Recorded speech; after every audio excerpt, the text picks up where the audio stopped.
Hello, good evening all of you. आज के session में आप सभी का हार्दिक स्वागत है। आज के सेशन के साथ मैं हूं पी आर्यन, आप सभी का एग्जाम साथी। आप थंबनेल में देख रहे होंगे जो स्टैटिक जीके बुक का हम कंप्लीट सॉल्यूशन करा रहे हैं, उसमें आज का अपना टॉपिक है वो है पंचवर्षीय योजनाएं, जिसको हम इंग्लिश में 5 ईयर प्लान्स बोलते हैं। हम अपने देश की अर्थव्यवस्था को मजबूत प्रदान करने के लिए हमारे देश में अर्थशास्त्रियों के द्वारा बनाया गया एक योजना है जिसका नाम है पंचवर्षीय योजना। पंचवर्षीय योजना में दो शब्द है, आप देख पा रहे हैं। एक है पंच, जिसका मतलब होता है 5, और एक है वर्षीय, जिसका मतलब होता है वर्ष। सर, हमारे देश में 5 वर्षों पर बनाए गए जो योजना है उसी का नाम है पंचवर्षीय योजना, जिसको इंग्लिश में बोलते हैं 5 ईयर प्लान। भारत ने सोवियत संघ को ध्यान में रखते हुए 1 अप्रैल 1951 को, थोड़ा डेट को गौर करेंगे, कई बार हमारे प्रीवियस ईयर में पूछे गए सवाल है। 1 अप्रैल 1951 को भारत ने सोवियत संघ मॉडल को ध्यान में रखते हुए आर्थिक और सामाजिक नियोजन के लिए 5 वर्ष की योजना बनानी शुरू की। और यही जो प्रत्येक 5 वर्ष पे बनाई गई योजना है, जिसको हम लोग पंचवर्षीय योजना के नाम से जानते हैं। अब तक भारत में कुल 12 पंचवर्षीय योजना, कितने पंचवर्षीय योजना? 12, और 6 वार्षिक योजनाएं लागू हुई है। और पंचवर्षीय योजनाओं का जनक, अगर कभी सवाल पूछे कि पंचवर्षीय योजनाओं का जनक किन्हें माना जाता है, तो पंचवर्षीय योजनाओं का जो जनक माना जाता है वो माना जाता है पंडित जवाहरलाल नेहरू को। किनको माना जाता है? पंडित जवाहरलाल नेहरू को, जिन्हें हम चाचा के नाम से भी जानते, जिनके जन्मदिन पे प्रत्येक वर्ष 14 नवंबर को बाल दिवस के रूप में मनाया जाता है। और मैं आपको एक बात बता दूं कि प्रत्येक वर्ष 14 नवंबर को विश्व मधुमेह दिवस भी मनाए जाते हैं। कभी अगर सवाल पूछे कि विश्व मधुमेह दिवस कब मनाया जाता है, तो विश्व मधुमेह दिवस भी जो मनाए जाते हैं वो मनाए जाते हैं 14 नवंबर को। आइए हम शुरुआत करते हैं अपने पंचवर्षीय योजना को। अब तक 12 पंचवर्षीय योजना है, जिसमें हम पहला जो शुरुआत कर रहे हैं वो पंचवर्षीय योजना है पहली पंचवर्षीय योजना, जिसका समय है 1951 से 1956। एक सवाल पूछे जाएंगे कि प्रथम पंचवर्षीय योजना जो है किस मॉडल पर आधारित है, तो हेराल्ड डोमर मॉडल। और इसमें जो प्राथमिकता दिया गया वो दिया गया कृषि उत्पादन को लेकर के, जिसका एक ही उद्देश्य था कि अर्थव्यवस्था के संतुलित विकास की प्रक्रिया की शुरुआत करना। सर, कृषि के उत्पादन को वृद्धि के लिए यहां पे बनाए गए नदी घाटी परियोजना, क्या बनाए गए? नदी घाटी परियोजना। सर, नदी घाटी परियोजना की जो शुरुआत की गई वो की गई पहली पंचवर्षीय योजना से। पंडित जवाहरलाल नेहरू अमेरिका गए थे। अमेरिका में टेनेसी नदी पे बनाए गए बांध को देख करके वो प्रेरित हुए, उनको प्रेरणा मिला, उनके मन में भी विचार आया कि अगर भारत में भी इसी तरह के नदी घाटी परियोजना बनाए जाए तो भारत में भी कृषि व्यवस्था मजबूत हो जाएंगे। इसको ध्यान में रखते हुए सबसे पहला नदी घाटी जो परियोजना भारत में बनाया गया जो है दामोदर नदी घाटी परियोजना। अगर कभी सवाल पूछे कि भारत की सबसे प्राचीन नदी घाटी परियोजना कौन है, तो है दामोदर नदी घाटी परियोजना, जिसको हम डीवीसी दामोदर वैली कंस्ट्रक्शन के नाम से जानते हैं। इसको ध्यान में रखते हुए नदी घाटी परियोजना बनाए गए, जिसमें आपका शामिल है वो है भाखड़ा नांगल परियोजना, इसमें शामिल है दामोदर नदी घाटी परियोजना, और इसमें एक और शामिल है जिसका नाम है हीराकुंड बांध परियोजना। हीराकुंड बांध परियोजना, ये बांध परियोजना बनाने के द्वारा हमारे कृषि को मजबूती प्रदान मिली। सर, प्रथम पंचवर्षीय योजना में सामुदायिक विकास कार्यक्रम 1952 में शुरुआत किया गया। इस पंचवर्षीय योजना में जीडीपी का वार्षिक जो लक्ष्य था वो 2.1% रखा गया, लेकिन जो प्राप्त हुआ वो हुआ 3.6%। मतलब पहला पंचवर्षीय योजना जो रहा वो क्या रहा? तो सफल रहा। कभी अगर सवाल पूछे जाए कि पहला पंचवर्षीय योजना सफल रहा या असफल, तो सफल रहा। इसका जो लक्ष्य रखा गया था 2.1%, और जो प्राप्त हुआ वो हुआ 3.6%। आइए हम आगे बात करते दूसरी पंचवर्षीय योजना की। जो दूसरी पंचवर्षीय योजना है इसका जो समय है वो है 1956 से 1961 तक। ये किस मॉडल पे आधारित है? तो पीसी महालनोबिस, जिसका एक ही उद्देश्य था कि भारी एवं आधारभूत उद्योगों को उच्च प्राथमिकता देना। इसमें क्या किया गया? तो उद्योग धंधों को प्राथमिकता दिया गया, जिसका एक ही उद्देश्य था समाजवादी समाज की स्थापना करना। सर, इसमें औद्योगिक नीति की शुरुआत की गई और कब? तो 1956 में। इसको ध्यान में रखते हुए लौह इस्पात कारखाना खोले गए, जिसमें लौह इस्पात कारखाना आप देख पा रहे हैं वो है दुर्गापुर लौह इस्पात कारखाना, राउरकेला लौह इस्पात कारखाना और भिलाई लौह इस्पात कारखाना। यहाँ से सवाल पूछे जाएंगे कि कौन सा लौह इस्पात कारखाना कौन सी देश की सहायता से बनाई गई। तो इसका एक ट्रिक याद रख सकते, जिसका नाम है राजा भीरू दुबे। आप एक वर्ड से याद रख सकते, राजा भीरू दुबे। इसका ये सेंस हुआ, रा से बोले तो राउल किला, जा से बोले तो जर्मनी, भी से बोले तो भिलाई और रूस से बोले तो रूस। अच्छा, रूस नहीं पूछेगा तो इसी को हम लोग सोवियत संघ बोलते। क्या बोलते? सोवियत संघ। और दूस से बोले तो दुर्गापुर और बेस से बोले तो ब्रिटेन। यानी राउल किला जर्मनी देश की सहायता से, भिलाई रूस देश की सहायता से और दुर्गापुर ब्रिटेन देश की सहायता से बनाए गए। अच्छा, इससे एक रोचक सवाल कई बार हमारे आरआरबी में भी पूछे गए सवाल है कि राउल किला लौह इस्पात कारखाना कहाँ है? तो उड़ीसा में। और भिलाई लौह इस्पात कारखाना कहाँ है? तो छत्तीसगढ़ में। लेकिन याद रखिए, जिस समय भिलाई लौह इस्पात कारखाना खोले गए थे, स्थापित की गई थी, उस समय ये मध्य प्रदेश में था। लेकिन अभी वर्तमान समय में भिलाई लौह इस्पात कारखाना जो है वो छत्तीसगढ़ में है। और दुर्गापुर लौह इस्पात कारखाना कहाँ है? तो पश्चिम बंगाल में है। इसका जो लक्ष्य रखा गया वो रखा गया था 4.5%, लेकिन जो प्राप्त हुई वो हुई 4.3%। विकास दर हासिल की गई। आइए हम आगे बात करते तीसरी पंचवर्षीय योजना का। तीसरी पंचवर्षीय योजना का जो समय काल रहा 1961 से 1966 तक। ये किस मॉडल पर आधारित है? तो सुखमय चक्रवर्ती। कौन सा मॉडल? सुखमय चक्रवर्ती एवं जॉन सेंडी मॉडल। या तो जॉन सेंडी मॉडल हो सकता या सुखमय चक्रवर्ती मॉडल हो सकते हैं। दोनों पूछे जाने वाले सवाल में से एक है। इसका मुख्य उद्देश्य क्या था? तो मुख्य उद्देश्य था कि अर्थव्यवस्था को आत्मनिर्भर बनाना और स्वतः स्फूर्त अवस्था में पहुंचाना। सर, ये जो मॉडल रहा वो असफल हो गया। असफल होने का मुख्य कारण माना गया, ध्यान दीजिएगा, हमारे एग्जाम हॉल में दो सवाल बहुत इंपॉर्टेंट पूछे जाते हैं। या तो कोई चीज सफल हो जाएगा तो, या तो कोई चीज असफल हो जाएगा तो ये जो असफल हो गया उसका सबसे बड़ा रीजन था कि 1962 में एक युद्ध हुआ, वो युद्ध का नाम है भारत चीन युद्ध। और दूसरा रीजन रहा 1965 में भारत पाकिस्तान युद्ध। कभी अगर सवाल पूछे जाए कि भारत पाकिस्तान युद्ध कब हुआ तो 1965 में, और भारत चीन युद्ध कब हुआ तो 1962 में, जिसके कारण जो तीसरी पंचवर्षीय योजना रही वो क्या हो गई? तो असफल हो गई।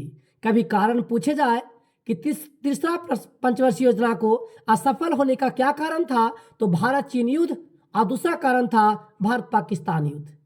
सर, 1965 में ही भारतीय खाद्य निगम FCI, food corporation of India, FCI short में बोलते एफसीआई, जिसका फुल फॉर्म है food corporation of India, Hindi में बोलते भारतीय खाद्य निगम, जिसकी स्थापना 1965 में हुई।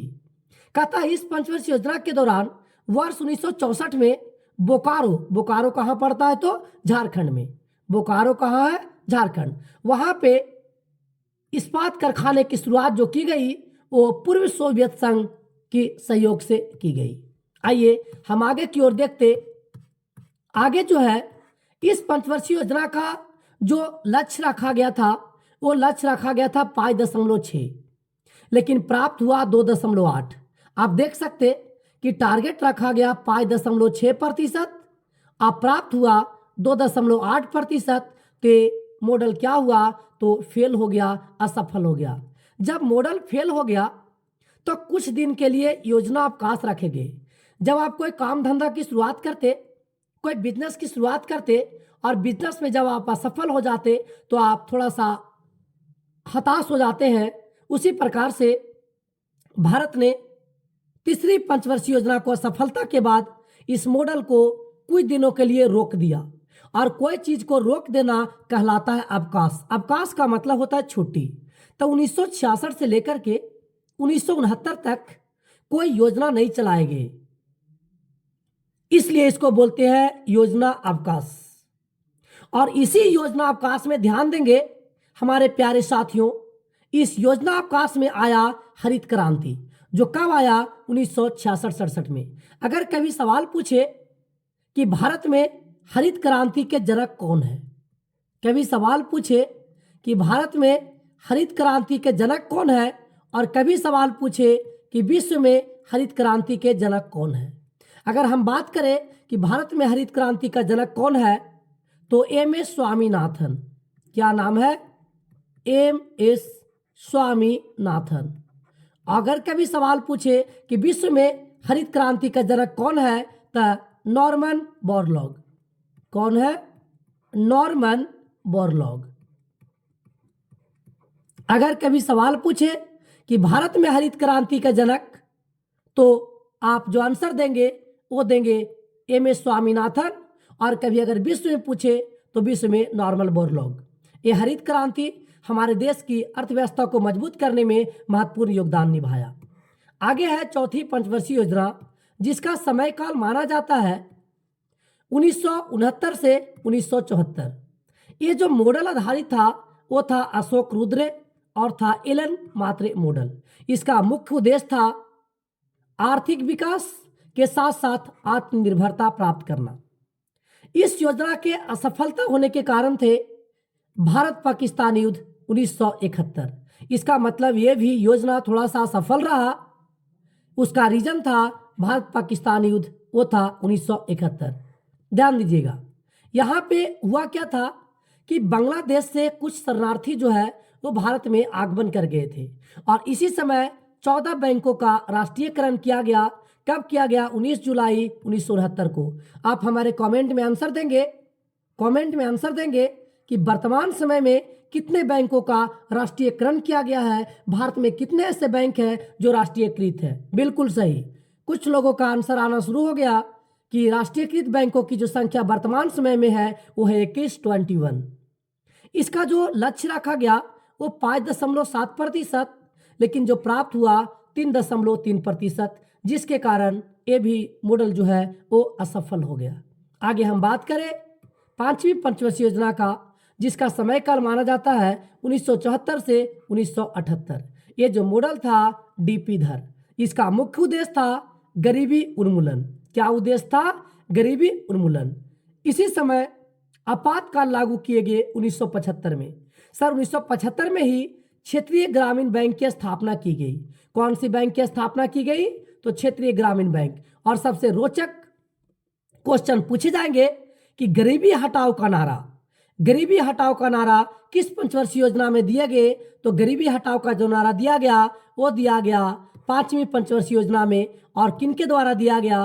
तो है इंदिरा गांधी। याद रखिएगा, इंदिरा गांधी ने गरीबी हटाओ का नारा दिया। लोगों ने बोला इंदिरा हटाओ देश बचाओ। लोगों ने जोरदार से विरोध किया इंदिरा गांधी का, और लोगों ने बोला था कि इंदिरा हटाओ देश बचाओ। तो इंदिरा गांधी ने बोली कि अरे भाई, इंदिरा को हटाने से तुम्हारा देश नहीं बचेगा। अगर तुम्हें अपने देश की बचाना है तो गरीबी को हटाओ, तुम गरीब को मत हटाओ। आज गरीब को हटा देते हैं, नहीं, गरीबी को हटाना है, गरीब को नहीं हटाना है। तो इंदिरा गांधी ने गरीबी हटाओ का नारा दिया पांचवी पंचवर्षीय योजना में। आगे हम अगर बात करें तो इसका जो रेट रखा गया था, लक्ष्य रखा गया था 4.4%, लेकिन प्राप्त हुए थे 4.8%। आइए हम पांचवें पंचवर्षीय योजना के बाद भारत में लाया गया रोलिंग प्लान। क्या लाया गया?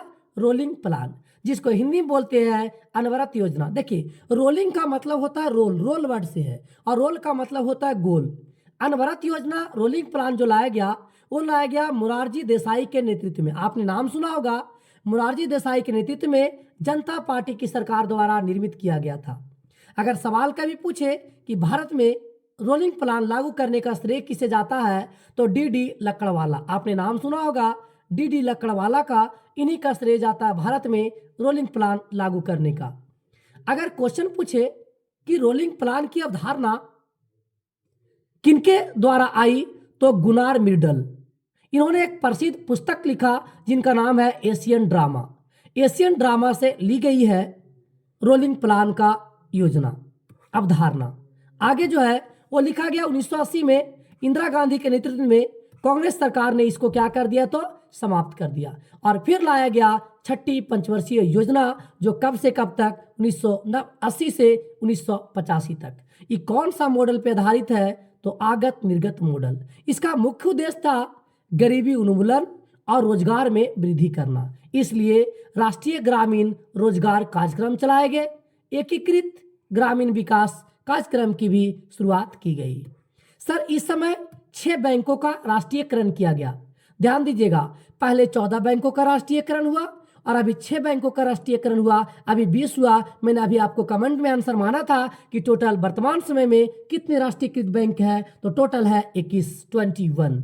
यहाँ पे कहता है कि 6 बैंकों का राष्ट्रीयकरण किया गया। कब किया गया, तो 15 अप्रैल 1980 को। 1982 में स्थापना किया गया नाबार्ड का। बहुत इंपॉर्टेंट है, ये बिहार एसएससी में कई बार पूछे गए सवाल है, याद रखिएगा हमारे प्यारे साथियों। कभी अगर सवाल छपे हमारे एग्जाम में कि नाबार्ड की स्थापना कब की गई, तो 1982 में, जिसका पूरा नाम है राष्ट्रीय कृषि एवं ग्रामीण विकास बैंक। सर इसका जो रेट रखा गया, लक्ष्य रखा गया 5.2%, लेकिन प्राप्त हुए थे 5.7%। आगे है 7वीं पंचवर्षीय योजना, जिसका समय काल माना जाता है 1985 से 1990 तक। समय काल क्या माना जाता, तो 1985 से 1990 तक। इसका मॉडल कौन था, तो जॉन मिलर मॉडल। कौन सा मॉडल था, जॉन मिलर मॉडल। देखिए इसका मुख्य उद्देश्य क्या था, तो आधुनिकीकरण को बढ़ावा देना, और क्या था, आत्मनिर्भरता प्राप्त करना, सामाजिक न्याय की व्यवस्था करना और खाद्यान्न उत्पादन में वृद्धि करना। देखिए खाद्यान्न का मतलब होता है खाने योग्य जो वस्तुएं हैं उनके उत्पादन में वृद्धि करना है, ताकि जीविकापार्जन हो सके। सर इसी समय लाया गया इंदिरा आवास योजना। अगर कभी क्वेश्चन पूछे कि इंदिरा आवास योजना की शुरुआत कब की गई, तो 7वीं पंचवर्षीय योजना में। इसी समय स्थापना की गई सेबी का। ध्यान दीजिएगा हमारे प्यारे साथियों, जितने भी सेंट्रल एग्जाम में पूछे गए प्रश्न होते, यहाँ से एग्जाम में एक प्रश्न आता है सेबी।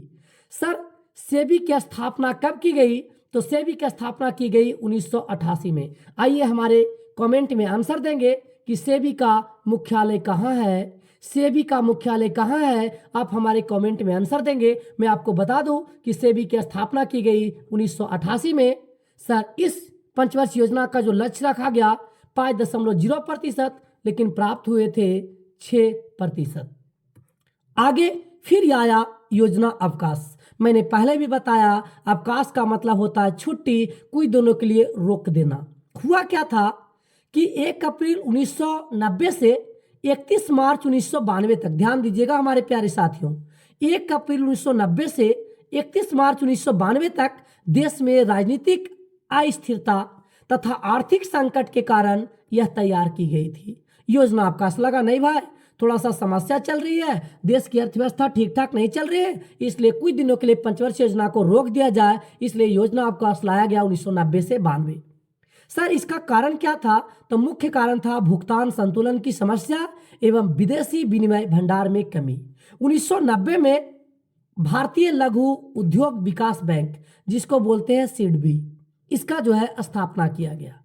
आगे हम अगर चर्चा करें तो आगे अपना है 8वीं पंचवर्षीय योजना। हमारे प्यारे साथियों, अगर हमारा सेशन आपको पसंद आ रहा हो तो लाइक शेयर कमेंट जरूर करें और उन विद्यार्थियों तक जरूर पहुंचाएं जिन लोग अभी महत्वपूर्ण एग्जाम की तैयारी कर रहे हैं। अभी आप देख पा रहे हैं कि एक है जनगणना और एक है पंचवर्षीय योजना, जिससे अपना जीडी में सवाल पूछे जा रहे हैं। सर 8वीं पंचवर्षीय योजना का जो मुख्य उद्देश्य था, वो उद्देश्य है आधारभूत संरचना का विकास करना।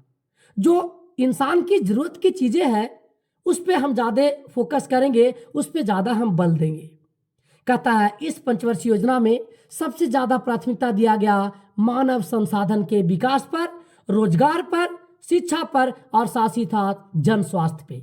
सर इसी समय लाया गया प्रधानमंत्री रोजगार योजना। सर अभी भी हमारे देशों में कैंप लगाए जाते और बेरोजगारों को रोजगार दिया जाता। हमारे देश के विद्वानों ने और शास्त्रियों ने हमारे देश के जो प्रधानमंत्री के द्वारा, हमारे देश के मुख्यमंत्री के द्वारा कई योजना चलाए गए, जिसमें आपका शामिल भी है केवाईपी।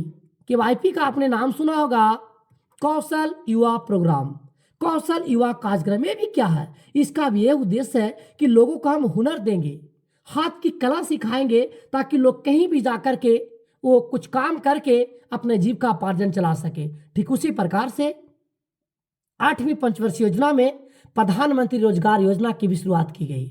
सर 1995 में, याद रखिएगा, एग्जाम हॉल में छपने वाले कॉन्सेप्ट है 1995 में मध्याह्न भोजन योजना। जी हाँ, मिड डे मील योजना। क्वेश्चन छपे जाते हैं, बिहार एसएससी में कई बार पूछा गया सवाल है कि मिड डे मील योजना की शुरुआत कब की गई, तो 1995 में की गई, 8वीं पंचवर्षीय योजना। जी हाँ, आपने बिल्कुल सही सुना, मिड डे मील योजना की शुरुआत 1995 में की गई। सर इस योजना का जो लक्ष्य रखा गया था, वो लक्ष्य रखा गया था 5.6%, लेकिन प्राप्त हुए थे 6.8%।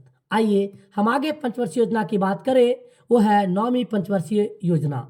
9वीं पंचवर्षीय योजना का जो समयकाल माना जाता है 1997 से 2002।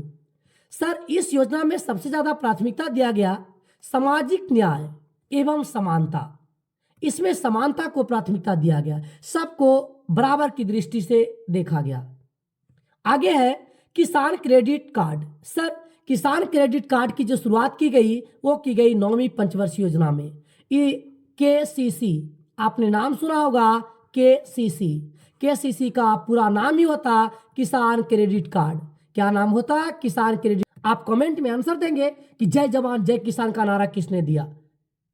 जी बिल्कुल, मैं आपको बताना चाहूंगा कि जय जवान जय किसान का नारा जो दिया गया, वो दिया गया लाल बहादुर शास्त्री के द्वारा। जो लक्ष्य रखा गया था 9वीं पंचवर्षीय योजना का था, वो था 6.5, लेकिन जो प्राप्त हुए वो 5.4। अब हम बढ़ते हैं आगे 10वीं पंचवर्षीय योजना की तरफ। मैंने आपको शुरुआत में बताया कि अभी तक टोटल 12 पंचवर्षीय योजना रहा, तो हम 10वीं पंचवर्षीय योजना की बात करें जो है 2002 से 2007। इस पंचवर्षीय योजना का उद्देश्य था आर्थिक समृद्धि, सामाजिक न्याय और समानता। सर ये सर्वाधिक सफल पंचवर्षीय योजना माने गए। इसका जो लक्ष्य रखा गया था वो 8%, लेकिन जो प्राप्त हुआ वो हुआ 7.6%। आइए हम आगे बात करते 11वीं पंचवर्षीय योजना का। 11वीं पंचवर्षीय योजना की जो समयकाल मानी जाती 2007 से 2012 तक, और ये जो मॉडल है सी रंगराजन। कौन सा है? सी रंगराजन। आप कमेंट में आंसर देंगे रंगराजन समिति। आप कमेंट में आंसर देंगे कि रंगराजन समिति किससे संबंधित है। ये भी कई बार एग्जाम हॉल में देखने को मिला है ऐसे प्रश्न, रंगराजन समिति। जी हाँ, रंगराजन समिति किससे संबंधित है? सरकारी समिति किससे संबंधित है? ऐसे प्रश्न पूछे जाते हैं। इस पंचवर्षीय योजना का मुख्य उद्देश्य था तीव्रतम समावेशी विकास। सर इस पंचवर्षीय योजना का जो रेट था वो था 9%, लेकिन जो प्राप्त हुआ वो हुआ 8%। आइए हम लास्ट करते 12वीं पंचवर्षीय योजना का, जिसका समयकाल माना जाता है 2012 से 2017। ये सबसे अंतिम पंचवर्षीय योजना थी, जिसका मुख्य उद्देश्य था तीव्र, अधिक समावेशी तथा धारणीय विकास। सर इस पंचवर्षीय योजना में भी सबसे ज्यादा धनराशि सामाजिक सेवाओं की मदद में विनिहित की गई थी, जिसका लक्ष्य था 8.2%। मैं आपको बता दूं कि 2014 में लोकसभा का चुनाव हुआ और प्रधानमंत्री के पद के रूप में चयनित किए गए वो नरेंद्र मोदी। उनके बाद इन्होंने ये सारे पंचवर्षीय योजना को समाप्त कर दिया।